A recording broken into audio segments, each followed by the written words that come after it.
The 1990 Tour de France is the 73rd in its colourful history. It comprises 22 stages and a total of 3,400 kilometres. The race starts with a prologue time trial of 6.3 kilometres at the modernistic theme park of Futuroscope on the outskirts of Poitiers. Among these huge glass structures, 198 of the world's best cyclists are waiting to start this race against the clock. Each of the 22 teams has 3 mechanics who check and adjust wheels, pedals, the tyres and the gears. One of the favourites to win the Tour de France is the PDM rider Raul Alcala of Mexico, who shows deceptive power.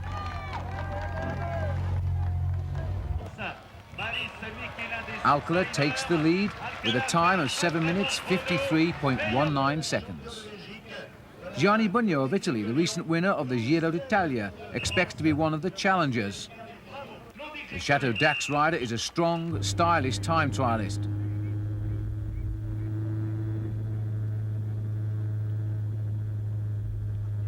But despite his style and a fast finish, his time is 21 seconds slower than Raul Alcala's and will be only the 29th fastest today.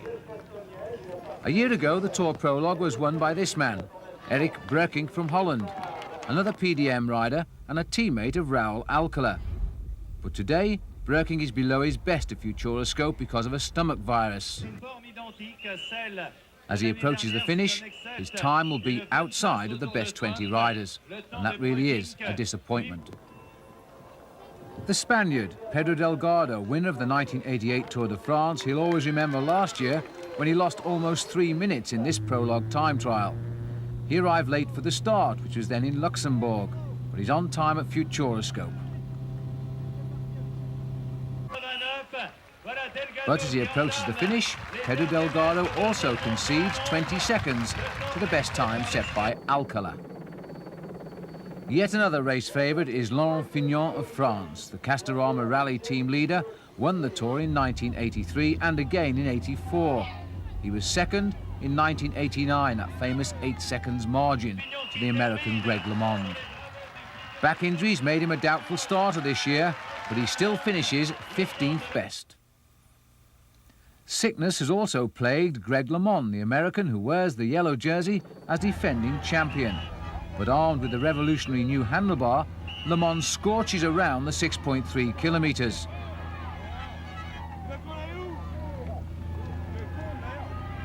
As he turns for the finish, there is absolutely nothing in it. Raul Alcala is just 0.05 of a second slower. Greg LeMond is on top. Thierry Marey, one of Fignon's French teammates, is not a race favourite, but he is a specialist of short-distance time trialling. He won the stage in the prologue in the Tour de France in 1986. And here, he sprints to a brilliant winning time of 7 minutes and 49 seconds. The second day of the Tour has 2 more stages at Futuroscope, a 138 kilometres road race to be followed by a 44 kilometres team time trial. Only minutes into the first stage, and there are 4 riders ahead of the race. At the front is the Frenchman Ronan Pensek of the Team Z. The Canadian Steve Bauer of 7-Eleven is at the back here, and with them is Italian Claudio Chiappucci of Carrera, and the Dutchman Frans Maassen from the Buckler team. The 4 gained 10 minutes by half distance, while a crash behind splits the field. Among the fallers is Pedro Delgado himself, after trees were dragged across the road by political demonstrators. All of the riders, the mechanics fastly working with spare wheels, puts them back in the race. Delgado and the stragglers soon catch the peloton, but the leaders remain 10 minutes ahead. Bauer is riding strongly in the front group. Bauer's the best of these 4 in the prologue time trial, and looks sure now to take the leader's yellow jersey away from the Frenchman, Thierry Marey. Bauer keeps up the pace right until the final sprint into Futuroscope to keep that 10-minute margin. But as the sprint begins, he can't hold off the strong challenge from Frans Maassen, who sprint to a fine stage victory. So the buckler team of Holland score early on this year, a win for Frans Maassen, but it is the Canadian Steve Bauer who takes over the race leadership. In the afternoon, Bauer rides strongly for his 7-11 team, remembering the 1988 Tour when he lost the leader's yellow jersey in this very team time trial. Now he defends a 2-second lead over Maassen.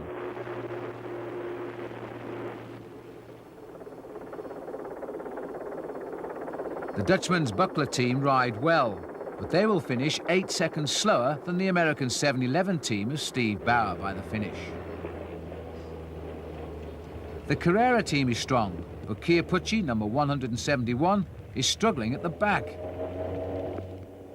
This team will concede 41 seconds to Steve Bauer's squad. And Greg LeMond leads the Z team. He hopes to push Pensek into the race lead. He was the 4th man in the breakaway this morning. They ride with style on the windswept course. This is Greg LeMond in 2nd place, wearing the colours of the reigning world champion, the rainbow jersey. Their finishing burst takes them to a time of 54 minutes and 17 seconds, but this is 5 seconds short of an excellent time by 7-11, and it will leave Steve Bauer in the yellow jersey. There's also a keen battle for the actual stage win, and this is headed by the Panasonic team from Holland. They used to be the past master of team time trialling, and they race home this time with the best time, 53 minutes 24 seconds.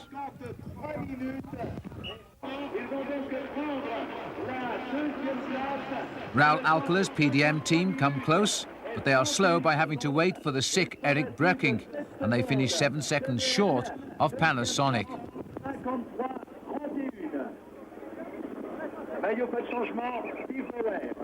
So the race then moved out of Futuroscope down to the city of Poitiers, the 3rd stage heading northwest towards Brittany. It was a ride of 228 kilometres. Rain is forecast for this 3rd day of racing as the 198 riders head out of town.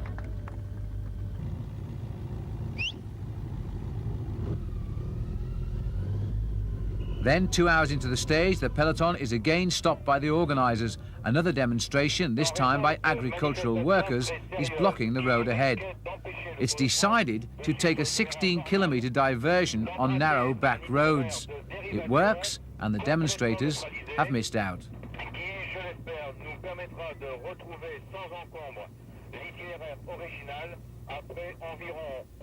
The voice of Jean-Marie Leblanc explaining that the race is temporarily neutralised. Then the rain comes, but the speed increases. Italian Moreno Argentin makes a break, and a small group behind take up the chase.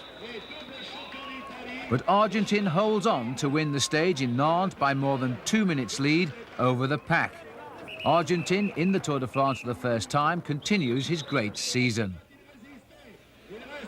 Not everyone knows that the Italian has even been clear at all, and Castorama rally rider Christophe Leven finishes and thinks he's won.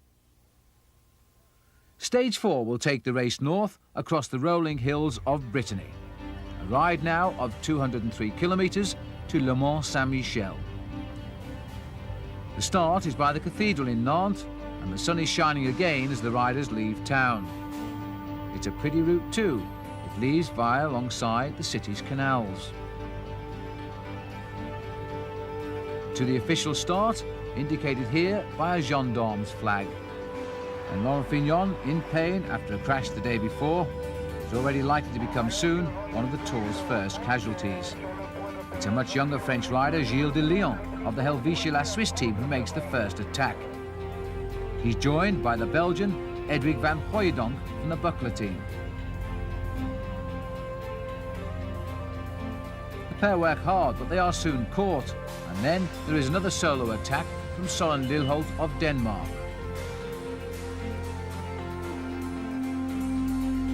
A sprint, and it goes to Olaf Ludwig from the Panasonic team, 15 kilometres from the finish. As the pack regroup, and the dangers occur just behind the pack, there is a crash, and it's split into these groups. The front group of 50 pushes up the pace and fights out the finish at Mont Saint-Michel.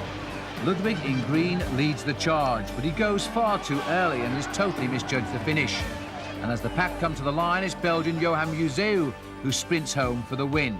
Ludwig finishes only third. Laurent Fignon arrived in a group over 44 seconds behind. Stage 5 is the longest stage of the race, 301 kilometres across the hills of Normandy. It wasn't to be a happy day for Laurent Fignon, who's been suffering from the early hours of the day and isn't looking forward at all to the rest of it.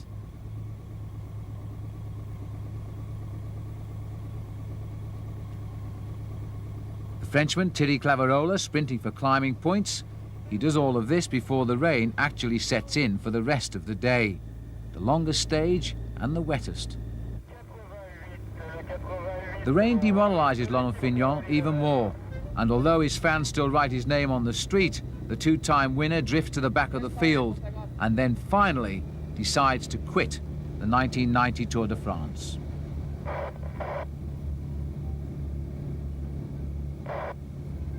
Laurent Fignon drops away from the back of the field and searches for his team car. By the end of the day, he'd be watching the Tour de France on television. Ahead, race leader Bauer discusses tactics with his team director Noel de Jonckere. And then he goes back up to the field. The greasy roads caused several crashes, including this one with former French champion Eric Carretou of the RMO team among the fallers.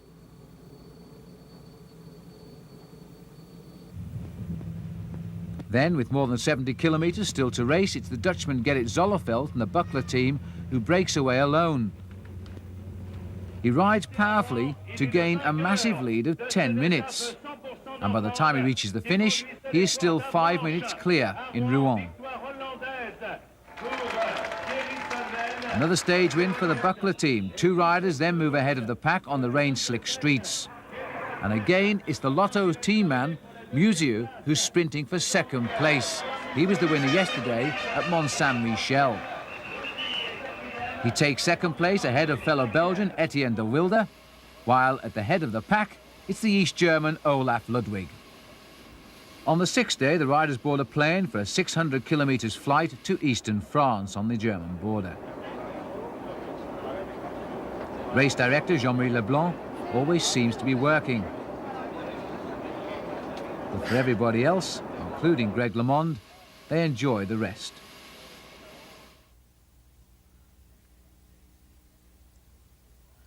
Next day's stage 6 takes the race to the spa town of Vittel, 202.5 kilometres. It's raining again before the start, and it causes this gendarme to wave a yellow danger flag before a sharp left turn.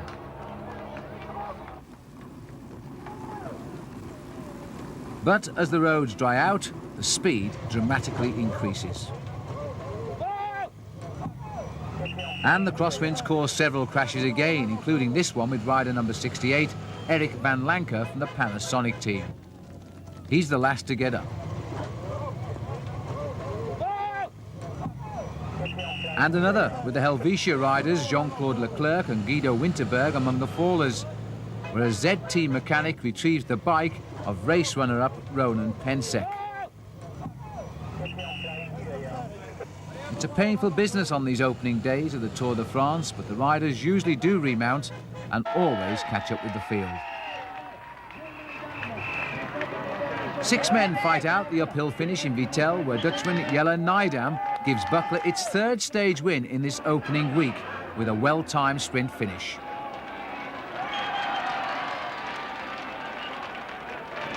Jelle Nijdam, whose father Henk was a world champion back in 1961, is a clear winner, ahead of Denmark's Jesper Skibby and the consistent Johan Museeuw. The breakaway has done nothing to alter the overall lead. Only 8 seconds later, Italian Adriano Baffi of Ariostia leads in the field. Stage 7 is a time trial, an important one, 61.5 kilometres long, over hilly roads between Vittel and Epinal. For Favourites like Le Monde are hoping to make up some of their 10-minute deficit here on Bauer by fitting bigger chain rings, disc wheels and much lighter tyres. In time trialling, all of the lightest equipment is employed. Every tenth of a second counts. The mechanics adjust pedals, retape handlebars and tighten spokes in the quest for more speed.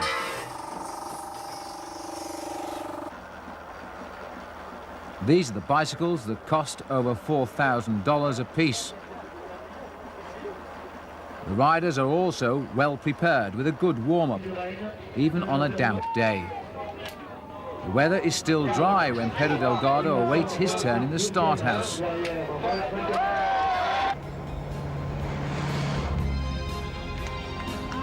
1988 Tour winner is launched onto the course. He knows just how important these time trials are, deciding the eventual winner of the Tour de France. He makes the most of the conditions, storming along the road and taking risks on the descents. He's using his aerodynamic handlebars to cut through the wind to the full. He arrives at the finish in an outstanding time of 1 hour 19 minutes and 10 seconds, and that is the time to beat. And this is a man who could beat it. Gianni Bugno is racing even better. And he will reach the finish 18 seconds better than Delgado. Delgado's young teammate, Miguel Indurain, also rides in the dry. And when he gets to the finish, he will take the lead, 23 seconds better than Bugno. Back in Vittel, Le Monde has again chosen his extreme handlebars. He knows how hard he has to ride to beat Indurain, and he focuses all of his energy as he takes the countdown to his start. 4, 3, 2, 1.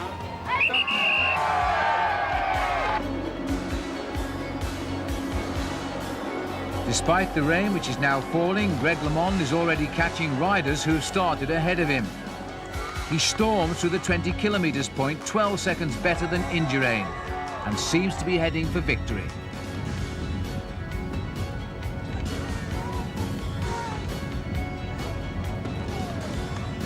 LeMond literally buries himself as he tries now to set the best time of the day. At the start, Alcala mounts his machine, and he sets out at a seemingly suicidal speed. Quickly into his rhythm, Alcala climbs the hills out of the saddle. And pushing an enormous gear, Raul Alcala rides in a superb controlled style. And after only 20 kilometres, he's a stunning 45 seconds quicker than Greg LeMond. At the finish, LeMond is finishing slower than Indurain, Bugno and Delgado. While back in Vittel, the race leader, Steve Bauer, is determined to keep the yellow jersey. He's not a time trial expert, but his muscular legs hold tremendous power.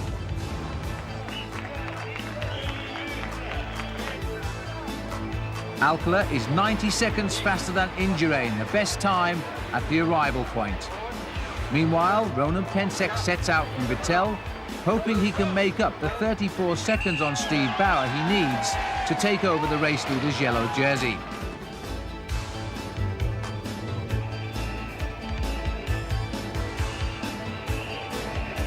Bauer doesn't take any chances on the rain-slick turns into Epinal. And he comes into the finish with a steady 14th place. While Pensek risks everything. And he beats Bauer by 17 seconds, but it wasn't enough. Chiappucci also rides strongly to finish 15th. Overall, Bauer now leads Pensek by 17 seconds and Chiappucci here by a minute. With the Alps still 2 days away, Stage 8 gives the sprinters a last chance of a stage win. It's a ride of 181.5 kilometres. The French teams Castorama Rally, Toshiba and RMO are particularly active in the wet over the early kilometres. They haven't won a stage since Marie's success in the prologue.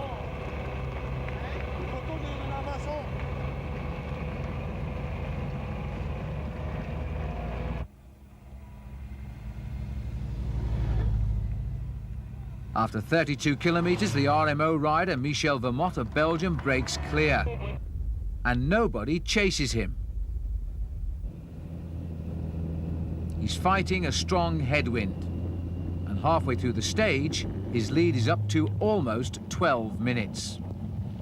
The peloton eventually organise their pursuit. Vermote struggles in the strong wind, and after 120 kilometres alone, he's caught.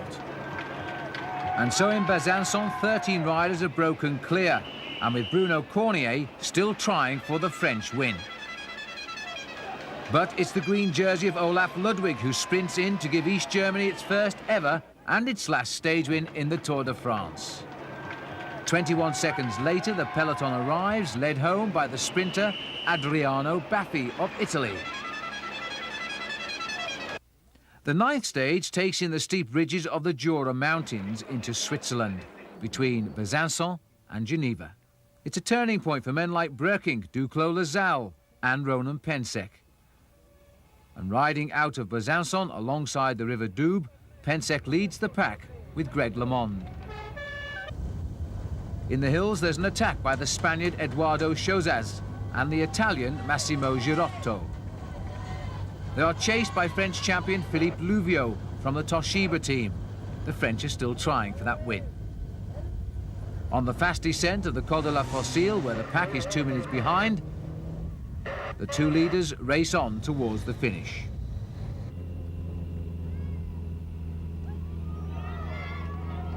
Then, 15 kilometres from Geneva, another Frenchman, Christophe Leven, sets off in pursuit. Christophe was the rider who thought he'd won back in Rouen the previous week.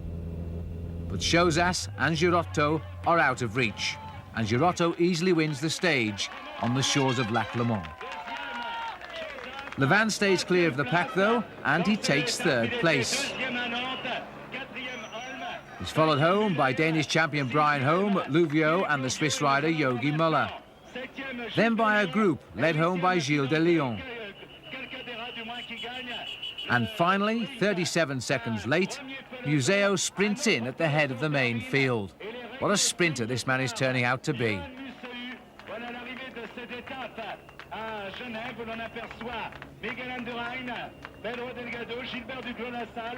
The whole field winds into Geneva for a very brief stay in Switzerland. Steve Bauer still wears the yellow jersey before stage 10, which takes them off towards the Alps. It's a ride of 108.5 kilometres to the base of the beautiful Mont Blanc. The peloton at first seem reluctant to leave Geneva, and they ride slowly past the city's most famous lake. The first climb sees an immediate attack. It's led by Roberto Conti of Ariostia, Cornier of Zed, and Omar Hernandez of Postobon, and with them Patrick Robit of the Weinmann team. The pack starts to split up. Ahead, TVM rider Jesper Skibby is dropped from the leading breakaway. And the sprinter Olaf Ludwig is also dropped at the back. Eric Breukink is feeling better today, and he animates the pursuit.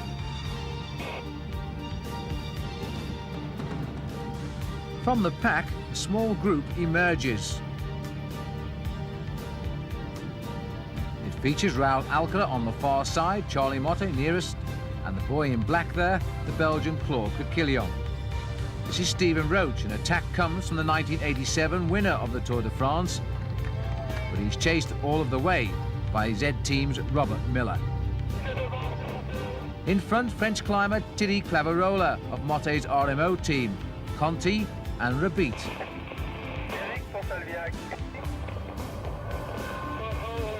Three of them work well together. By the summit of the Col de Colombière, Claverola is clear on his own. Roberto Conti is in second place. And this is Robert Miller, who leads the pack.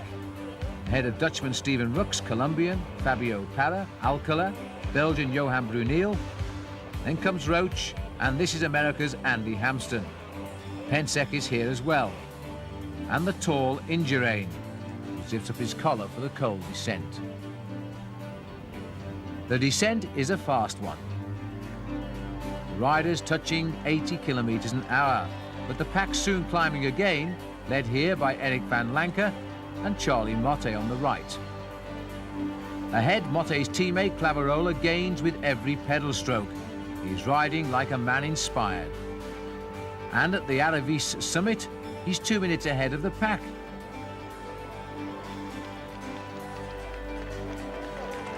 Roberto Conti is still chasing another second place here. But the main group is led by Claudio Chiappucci, and they are not now very far behind. Clavarola speeds downhill to the village of Flumet, while Conti is soon caught by the chase group. This group contains all of the favourites, no one is missing. A counter-attack containing Motte develops on the flat roads. We're 10 kilometres now before the uphill finish at Saint-Gervais. And this final climb proves fatal to Steve Bauer, the race leader. Bauer is dropped by the group containing his immediate challengers, Pensek and Chiappucci. The Spaniard Marino Lejarreta of the Once team sets the pace of the favourites group. Alcala's here, Delgado, Stephen Rux, Ronan Pensek and Eric Breking.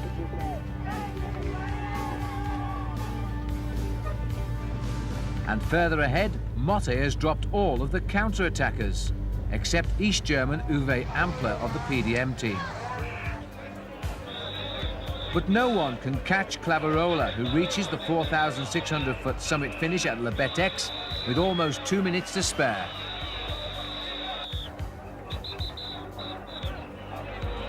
A tremendous ride by Clavarola, and behind him it's Uwe Ampler and Charlie Motte who fight for the second place, with the East German just getting it. Delgado made a late counter-attack with Pensek, Lejarreta and the youthful De Leon at the back here.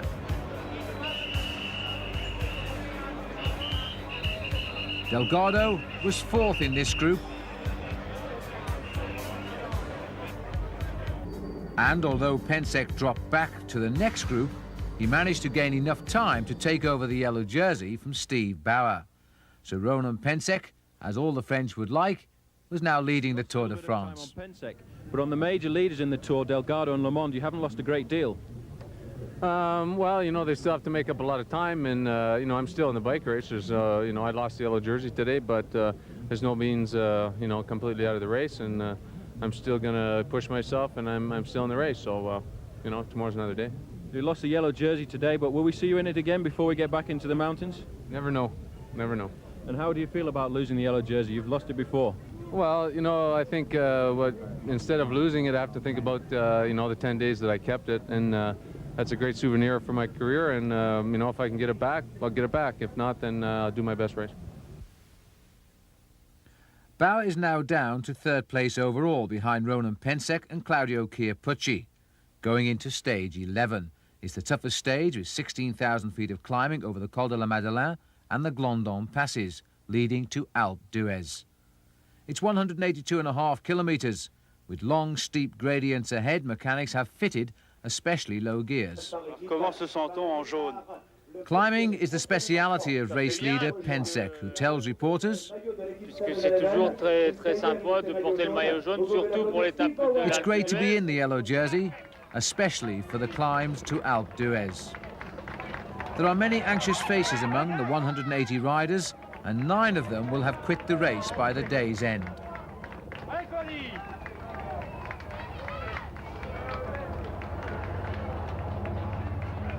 Approaching the Madeleine Pass, nervous riders touch wheels, and Colombian William Palacio falls down, with the 5th place, Raul Alcala. The Madeleine is 25 kilometres long, but a brisk pace is set by Johan Bruneel of the Lotto team, and in the white, Charlie Motte of the French RMO squad. Alberto Volpi is the other rider on the far right. About 50 riders are still together as the summit finally appears into view. Riding strongly near the front is the rainbow jersey of the world champion Greg LeMond.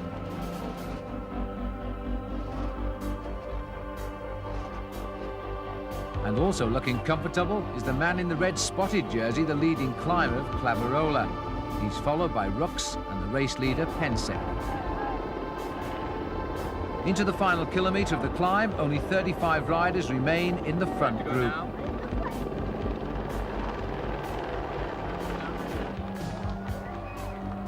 Over the 6,400 feet summit, Clavarola sprints clear. 7 seconds later, he's followed over the top by the Spanish rider Miguel Indurain, and just behind by Claude Coquillon and the rest of the leading group.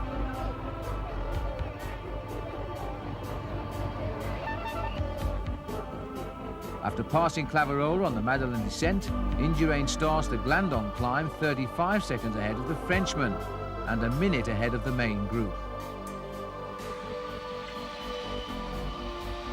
Clavarola takes advice from his team director Bernard Vallée, who as a rider once won the King of the Mountains, in fact in the 1982 Tour de France.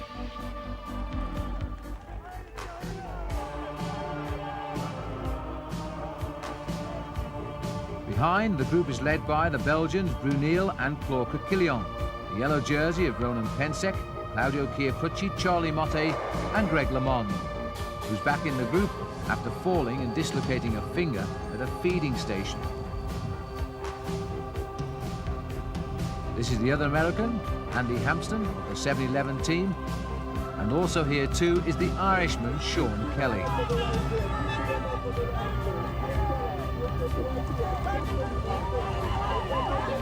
Rider number 41, the Spaniard Marino Lajereta.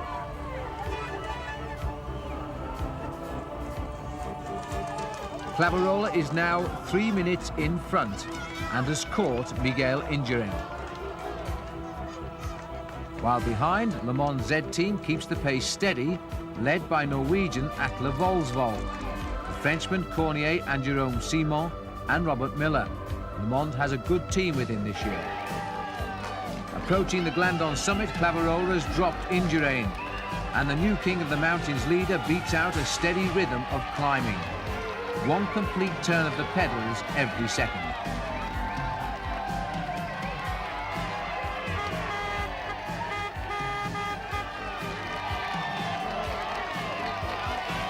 To an enormous cheer, Titty Clavarola goes over the top of the climb. He's a local favourite, and he's carved out a lead of 82 seconds.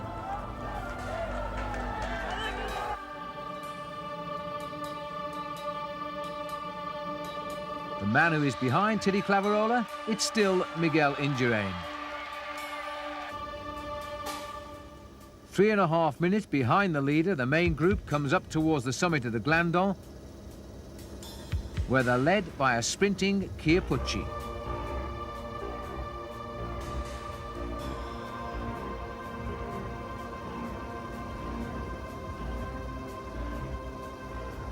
Just like yesterday, Clavarola is again out in front by himself. On the long downhill, Clavarola is pursued by Indurain, the more talented descender of the two. But Indurain has been caught by LeMond, Bugnot and Pedro Delgado.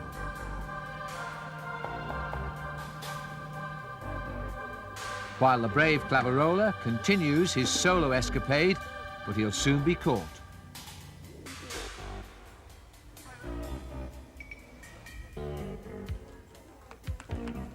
The chase is led by Indurain, working for his team leader, Pedro Delgado. This is Delgado.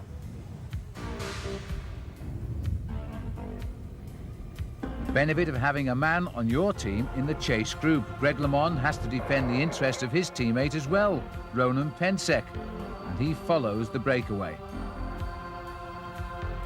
Indurain keeps up the ferocious pace ahead of the opportunist Gianni Bugnot. His eyes are on a stage win in the finish at Alpe d'Huez. Clavarola will soon be caught by this breakaway group.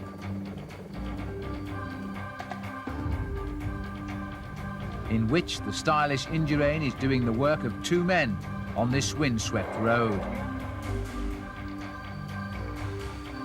Bunyo follows, and so too does Indurain's teammate Delgado. Indurain is doing all of the pulling for Delgado, whose turn will come on the final climb. Neither Tour of Italy winner Gianni Bunyo nor the ambitious Eduardo Chozas is helping Indurain, while Greg LeMond still follows as well. And Thierry Claverola tries to recuperate from his long solo break. 2 minutes behind, Sean Kelly leads the chase with teammate Eric Breukink, while the yellow jersey of Pensek simply follows. Then in Bourg-Voisin, with the Alpe d'Huez climb in sight ahead, Indurain finally sits up and drops away, leaving the other 5 to battle out the stage.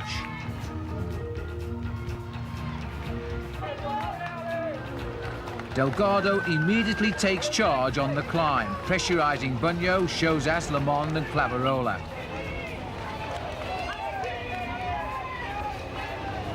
Two and a half minutes behind, Robert Miller and Claude Coquillon leads the chase for Pensek, as Breukink follows on comfortably behind them all.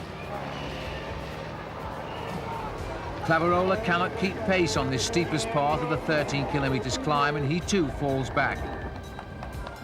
This leaves just Bunyo and LeMond in Delgado's wake. Behind, Indurain is caught and passed by the chase group. It's still being headed by Claude Coquillon, while Chiappucci, Colombian rider Abelardo Rondon and Pensek look quite at ease.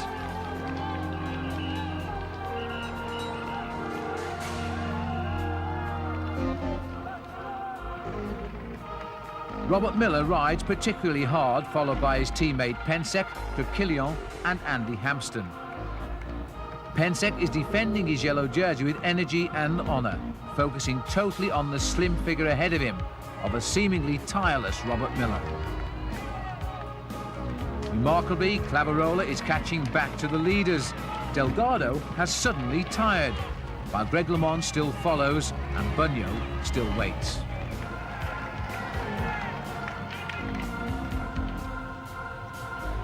The Alpe d'Huez climb is seeing yet another epic battle. Eric Breukink has ridden away from the chasers. And 3 kilometers from the summit, after a magnificent chase, he catches the 4 leaders. Behind, Andy Hampsten is showing his best climbing form for years, as Pensek hangs on at the back.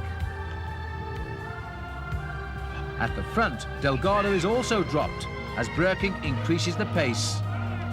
Poor Claverola is struggling again. And this leaves only Bunyo and Greg LeMond on the wheel of Breukink.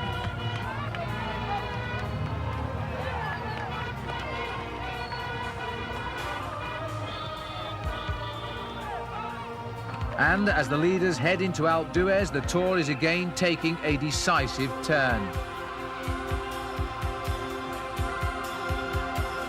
Thierry Claverola fights back yet again into contention, but he's dropped once more, as another acceleration by Breukink can only be followed by Greg LeMond and Gianni Bunyo. They all want to win this most prestigious of stages. 1 kilometer from the finish now.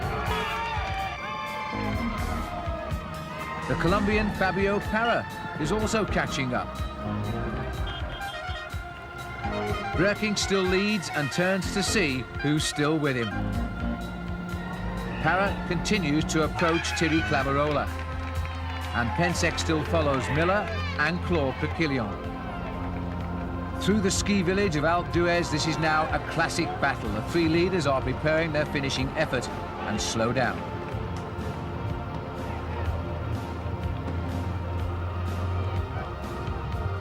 And Thierry Claverola, again he sprints up to join them. Parra joins the leaders as well, and 5 men head into the final corner, where LeMond dives between Bunyo and Breukink and almost falls. LeMond manages to correct himself, and he leads out the sprint from Bunyo. The others are beaten. At first, LeMond appears to be winning.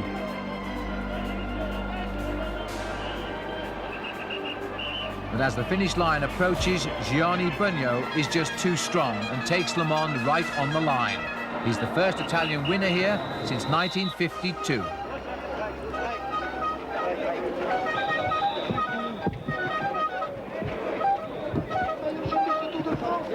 Crowd flock around the world's #1, Greg LeMond. But if you look at world rankings, you'll find that honour really belongs to Gianni Bugno.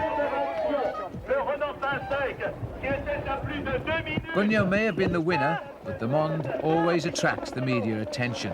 They know that the American is now up to 3rd place overall, and is starting again to look like a potential winner of this tour.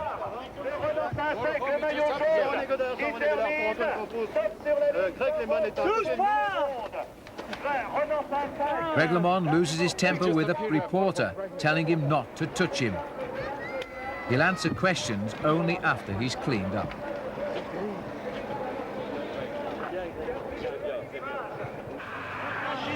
Delgado's teammate Rondon leads Andy Hampsten and his team leader up the final slope.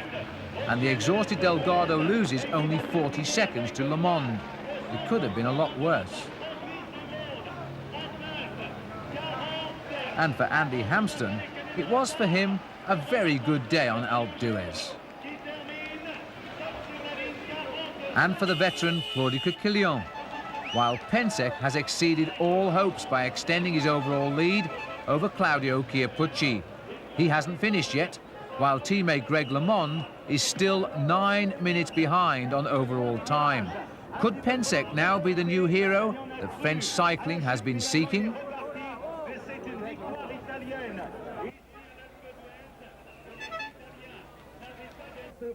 Gianni Bugno too has proved himself.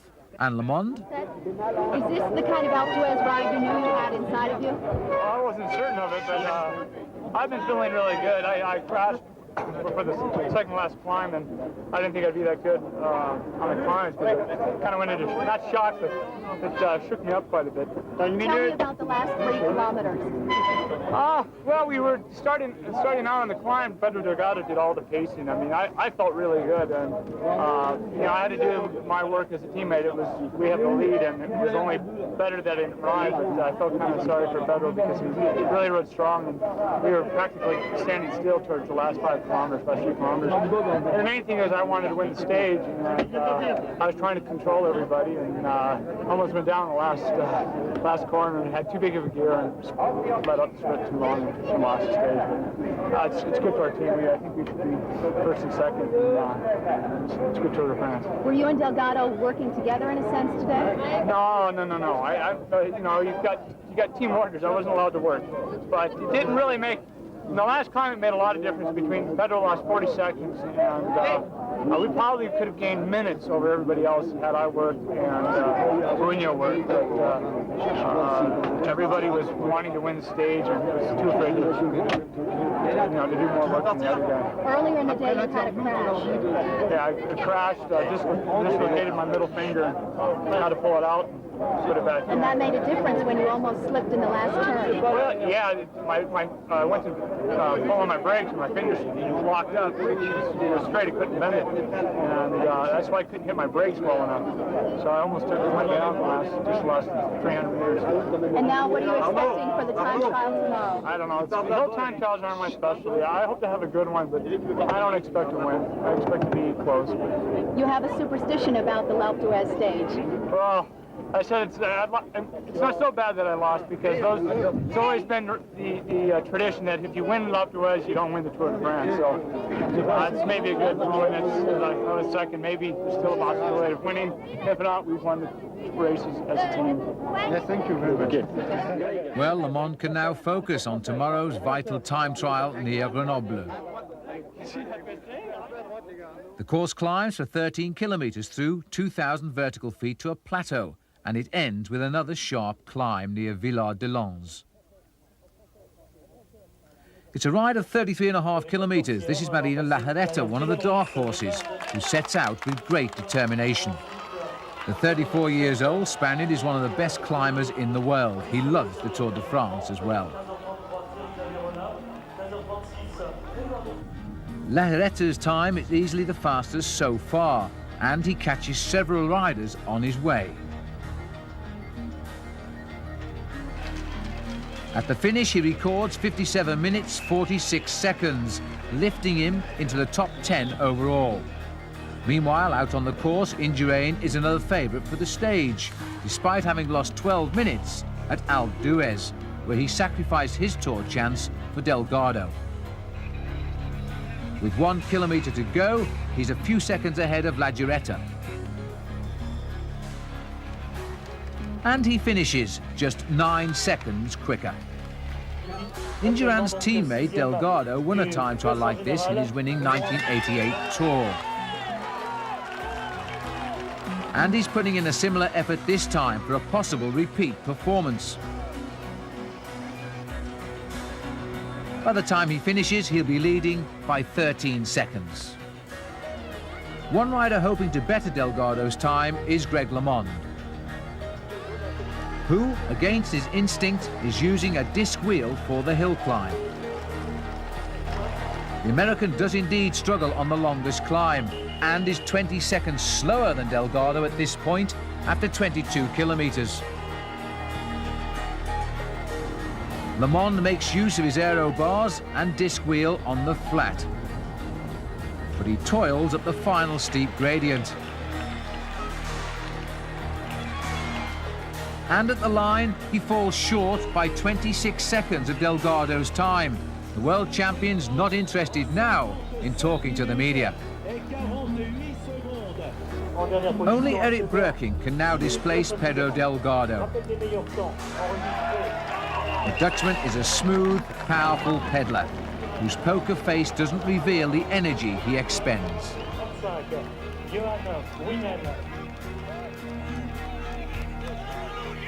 Eric Breukink finishes in 56 minutes 52 seconds, the best time by 30 seconds. Now comes the battle for the yellow jersey. Claudio Chiappucci has to make up 88 seconds to overcome Ronan Pensek.